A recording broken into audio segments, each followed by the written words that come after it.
This video is a small section from our Sound Operators training course. The course covers all aspects of sound operation in an audio-video format. Learn more about our training materials in the training section on our website, www.alectrosystems.com. This video discusses some pros and cons to different types of monitors for your sound system, as well as some common monitor misconceptions. Monitors. There are three basic methods of providing musicians and singers with monitor sound. These are, of course, monitor speakers, headphones, and in-ear monitors. In this chapter, we will start by discussing the pros and cons of various forms of these. Afterwards, we will learn how to use each of them most effectively. We'll start with full-range monitor speakers. The full-range monitor is a rather large, wedge-shaped speaker, usually consisting of a 12-inch low-frequency driver plus a high-frequency driver. It produces a full-range sound with good bass, mid, and high-frequency response. Although they sound good and are quite effective in a large room, they can present problems in a smaller room, especially if the monitor volume is not kept down low. Because it is not possible to control the projection angles of low frequencies, the bass comes out the back as much as the front. This can interfere with the sound in the room because the muddy sound from the back of the monitor speakers can interfere with the clean sound from the main speakers. When used properly, however, the full-range monitor can be quite effective, especially if it is used for bass guitar.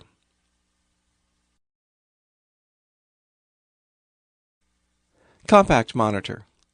The Hotspot compact vocal monitor is a small wedge-shaped monitor speaker which intentionally reduces the bass response. This projects sound from the front of the speaker where you want it, while minimizing the amount of sound from the back. Because it's much smaller than the full-range monitor, it takes up very little floor space and is much less conspicuous. It can even be mounted on a microphone stand or placed on a keyboard. For general monitoring applications, especially in smaller rooms, this is often a better choice than the full-range monitor. In-ear monitor. Although they're not for everyone, in-ear monitors have some definite advantages. Unlike monitor speakers, they produce no sound in the room. This totally eliminates feedback problems and room sound interference associated with monitor speakers. They also provide the opportunity for every musician and singer to hear exactly what they personally want at a volume level which they control themselves. In-ear monitors are usually wireless, but they can be wired.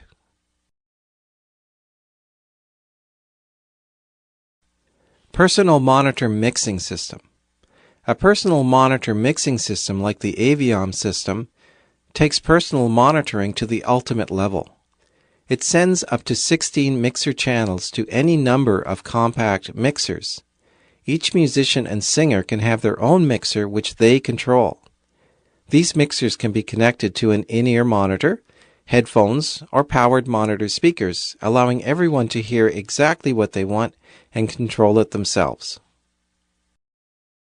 Monitor misconceptions. Before we get into how to use monitors effectively, I'd like to clear up some common misconceptions. Sometimes musicians think they are, or should be, hearing what the congregation or audience is hearing. Unfortunately, this will never happen for several reasons. First of all, the sound operator is sitting in front of the main speakers, and can therefore only hear what the audience hears.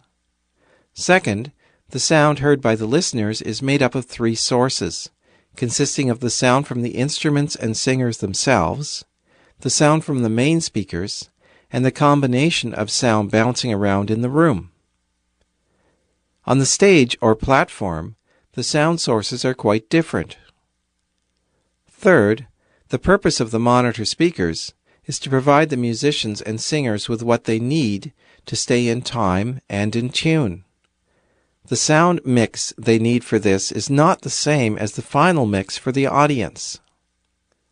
Another misconception is that louder is better. When mixing sound for a studio recording, it's very important to keep the speaker volume low. This way you can hear the subtle sounds and delicate blend.